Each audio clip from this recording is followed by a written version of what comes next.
طالب بيطعن زميله 3 طعنات منهم واحدة في قلبه. تعال أقول لك إيه اللي حصل في الأكاديمية العربية للعلوم والتكنولوجيا والنقل البحري في مصر الجديدة. طالب بيطعن زميله 3 طعنات، والطعنة الأخيرة كانت في قلبه، وزميله فضل ينزف في دم لغاية ما توفى.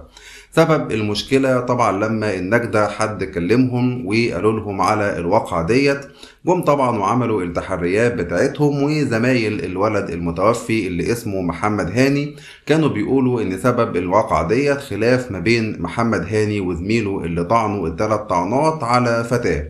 طبعا النجدة لما جت حاولت تنقل محمد هاني، حاولت تنقله يعني للمستشفى، وطبعا بعد كده طبعا كان متوفي اساسا، فتم نقله للمشرحة بناء على قرار من النيابة العامة، وطبعا بيحققوا في الموضوع. واقعة صعبة جدا. موضوع القتل والطعنات والحاجات اللي احنا بقينا بنسمعها ديت على حاجات أتفه من التفاهة، وكأن الطعن والقتل دوت حاجة بقت سهلة جدا بالنسبة للناس، وخاصة كمان بالنسبة للشباب الصغير. طبعا في الأول وفي الآخر ربنا يرحم الطالب محمد هاني، وانتوا ادعوا له في كومنتات وقولوا لي أنسب جزاء ياخده الشاب التاني اللي طعن محمد هاني.